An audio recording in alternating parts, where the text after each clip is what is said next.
የትግራይ ጸጥታ ኃይሎች ወደ አፋር ክልል ገብተው ጥቃት ፈጽመዋል መባሉ መሰረተ ቢስ ውንጀላ ነው በማለት ጊዜያዊ አስተዳደሩ ውድቅ አደረገ። በቅድሚያ የምናቀርብላችሁ ዘገባ ይሆናል።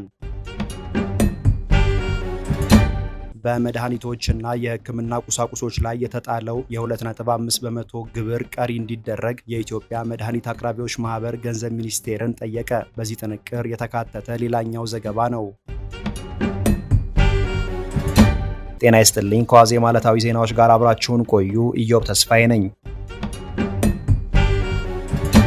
የትግራይ ጊዜያዊ አስተዳደር የአፋር ክልላዊ መንግስት የትግራይ ኃይሎች ወደ አፋር ክልል ዘልቀው በመግባት ጥቃት ፈጽመዋል በማለት ያሰማው ክስ መሰረተ ቢስ ነው በማለት አጣጣለ። ጊዜያዊ አስተዳደሩ ሐሙስ ጥቅምት 27 2018 ዓ.ም ምሽት ላይ ባወጣው መግለጫ የትግራይ ኃይሎች የአፋር ክልልን ድንበር ጥሰው በመግባት የፈጸሙት ጥቃት የለም ሲል የአፋር ክልላዊ መንግስትን ውንጀላ ውድቅ አድርጓል። የትግራይ ጊዜያዊ አስተዳደር በትግራይ ሰላማዊና ፖለቲካዊ ሂደቶችን የሚያሰናክሉ ድርጊቶችን እየታዘበ መሆኑን ገልጧል። አፋር ክልል ውስጥ ሀራ መሬት የተባለ የትግራይ ታጣቂ ኃይል በማደራጀትና በማስታጠቅ የትግራይ ተወላጆች እርስ በርሳቸው እንዲጫረሱ የማድረግ ስራ እየተሰራ ነው ያለው ጊዜያዊ አስተዳደሩ ሀራ መሬት ባለፈው ዓመትና በዘንድሮ ዓመት መጀመሪያ ገደማ ኮነባና አበላ በተባሉ አካባቢዎች በኩል በትግራይ ላይ ተደጋጋሚ ጥቃቶችን መፈጸሙን ገልጧል። ጊዜያዊ አስተዳደሩ ችግሮችን በድርድር ለመፍታት ሲል ዝምታን መርጦ መቆየቱን ጠቅሶ አሁንም ከትግራይ በኩል ሁከትና አለመረጋጋት እንዲፈጠር ፍላጎት እንደሌለ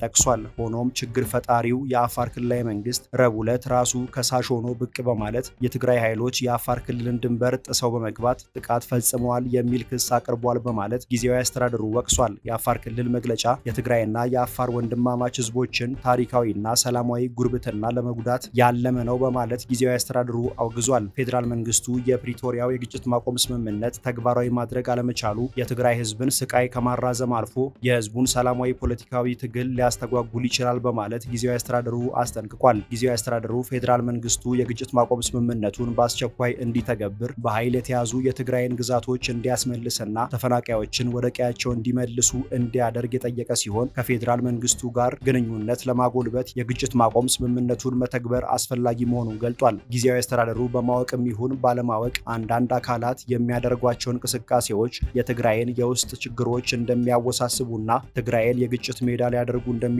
ገልጦ ይህን የሚያደርጉ አካላት ከድርጊታቸው እንዲቆጠቡ አሳስቧል። ጊዜያዊ አስተዳደሩ የትግራይን ውስጣዊ ችግሮች በድርድርና መግባባት ለመፍታት ቁርጠኛ መሆኑን አረጋግጧል። የክልሉ መንግስት በዚያ መግለጫው የትግራይ ኃይሎች የአፋር 6 መንደሮችን መቆጣጠራቸውን ገልጦ ታጣቂዎቹ ወደ መጡበት እንዲመለሱ የአካባቢው ሽማግሌዎች ያቀረቡላቸውን ተማጽኖ አሻፈረኝ በማለት የሲቪሎችን መንደሮች በመድፍ ደብድበዋል በማለት ከሶ ነበር። የክልሉ መንግስት የህወሓት ቡድን ትንኮሳውን ካላቆመ የክልሉን ህዝብና የክልሉን ድንበር ከጥቃት ለመከላከል እርምጃ እንደሚወስድም ማስጠንቀቁ የሚታወስ ነው። የትግራይ ጊዜያዊ አስተዳደር በአፋር ክልል ለትግራይ አዋሳኝ በሆኑ አካባቢዎች ሀራ መሬት ወይም የትግራይ ሰላም ኃይል በመባል የሚታወቀው ጸረ ህወሓት የሆነው ታጣቂ ኃይል እንደሚንቀሳቀስና ከአንድም ሁለቴ በቅርብ ርቀት በሚገኙ የትግራይ ኃይሎች ላይ በፈጸማቸው የከባድ መሳሪያ ጥቃቶች የጸጥታ ኃይል አባላት ህይወት ማለፉን ከወራት በፊት መግለጹ አይዘነጋም። የአፋር ክልላዊ መንግስት ይህንኑ ክስ በህወሓት ኃይሎች ላይ ባቀረበበት ዕለት ምሽት የቀድሞ የትግራይ ጊዜያዊ አስተዳደር ፕሬዝዳንትና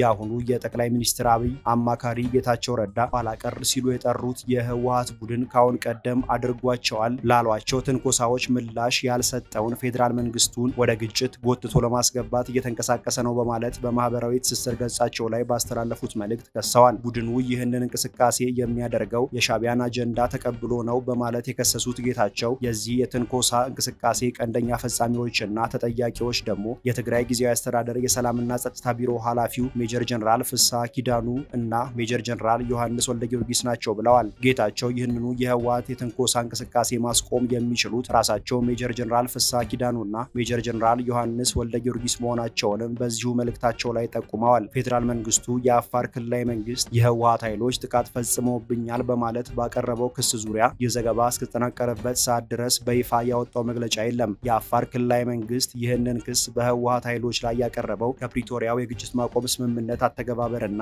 ህወሓት ከኤርትራ መንግስት ጋር መስርቷል ከተባለው ግንኙነት ጋር በተያያዘ በፌዴራል መንግስቱና በህወሓት መካከል የእርስ በርስ መወነጃጀል በበረታበት፣ ከፍተኛ ውጥረት በሰፈነበትና በትግራይ ዳግም ግጭት ሊያገረሽ ይችላል የሚል ስጋት ባንዣበበበት ወቅት ላይ ነው።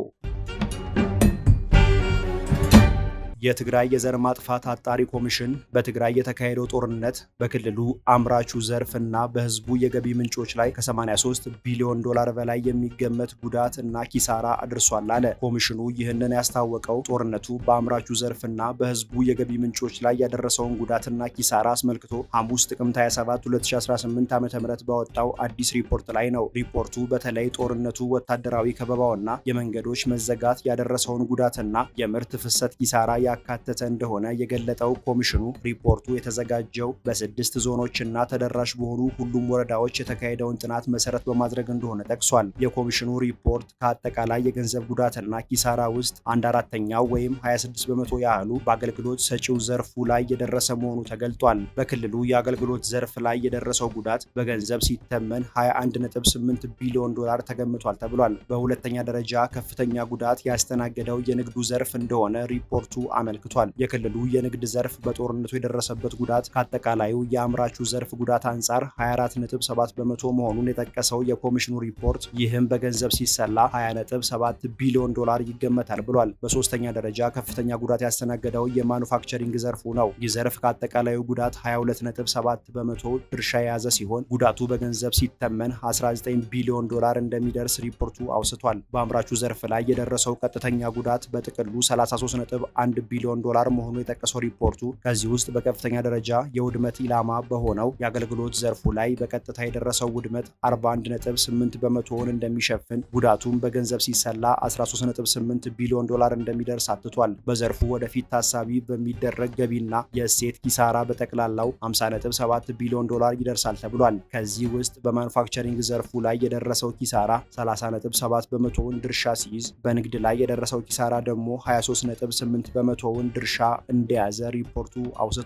ከዚህ አጠቃላይ ጉዳት በግብርናው ዘርፍና በቤተሰብ ደረጃ የደረሰው ጉዳት ከፍተኛውን ድርሻ የያዘ ሲሆን የግብርናው ዘርፍ ብቻውን 19.5 በመቶ ድርሻ እንደያዘ ይህም በገንዘብ ሲተመን 16.3 ቢሊዮን ዶላር መሆኑን ሪፖርቱ የጠቀሰ ሲሆን በቤተሰብ ደረጃ የደረሰውን ጉዳት ደግሞ 6.2 በመቶ ድርሻ መያዙን ይህም በገንዘብ ሲተመን 5.2 ቢሊዮን ዶላር እንደሚገመት ተገልጧል። ኮሚሽኑ የዚህ ጥናት ግኝት ትግራይን መልሶ ለመገንባት ለሚቀረጹ መርሃ ግብሮች መነሻ ሆኖ ሊያገለግል ይገባል ብሏል። ኮሚሽኑ በትግራይ የተፈጥሮ ሀብቶችና ስነ ምህዳር ላይ የደረሱትን ጉዳቶችም ዘርዝሯል። ሪፖርቱ በተፈጥሮ ሀብትና ከባቢ ላይ የደረሰው ጉዳት 46 ቢሊዮን ዶላር እንደሚገመት ገልጧል።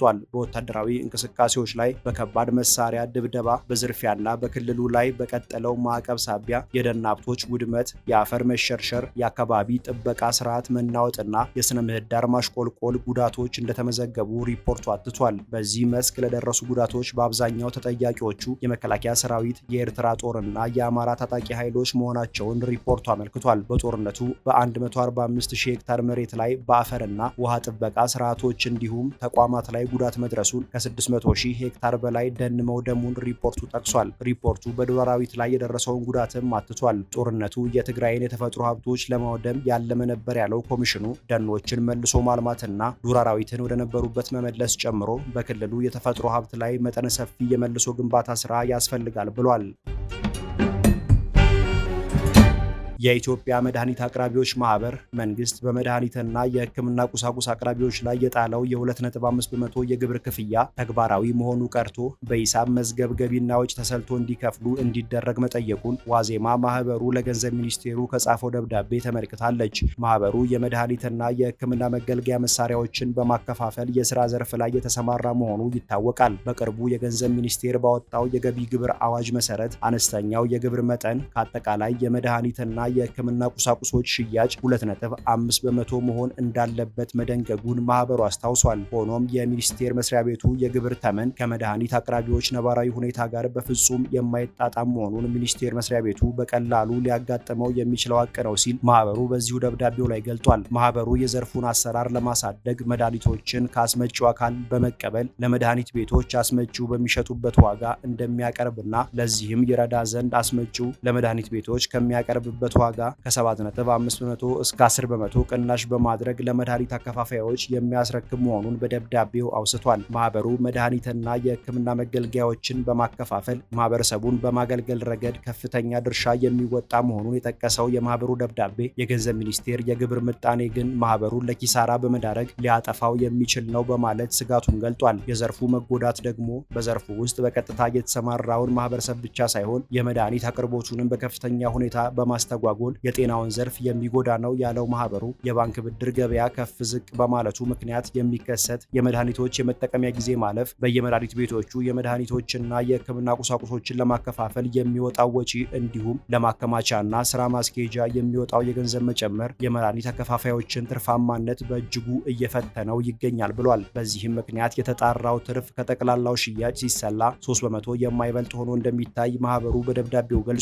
የኢትዮጵያ የመድኃኒት አቅራቢዎች ማህበር በአገሪቱ ውስጥ ከሚገኙ አንጋፋ የጤና ሙያ ማህበራት አንዱ መሆኑን የማህበሩ ደብዳቤ የጠቀሰ ሲሆን ማህበሩ ከተቋቋመበት ከ1967 ዓ.ም ጀምሮ የፋርማሲ ሙያን ክብርና ስነ ምግባር ለማስጠበቅ የማህበሩን አባላት ሙያዊ መብት ለማስከበርና ህብረተሰቡ ጥራቱን የጠበቀ የመድኃኒት አገልግሎት ለማግኘት ይችል ዘንድ ከሚመለከታቸው አጋር ባለድርሻ አካላት ጋር በመተባበር እየሰራ እንደሚገኝ ጠቅሷል። ለዕለቱ የያዝናቸው መረጃዎቻችን እነዚህ ነበሩ። ተጨማሪ የዋዜማ ዜናዎችንና መረጃዎችን ዋዜማ ሬዲዮ ብላችሁ በማህበራዊ ገጾቻችን ታገኛላችሁ። ጤና ይስጥልኝ።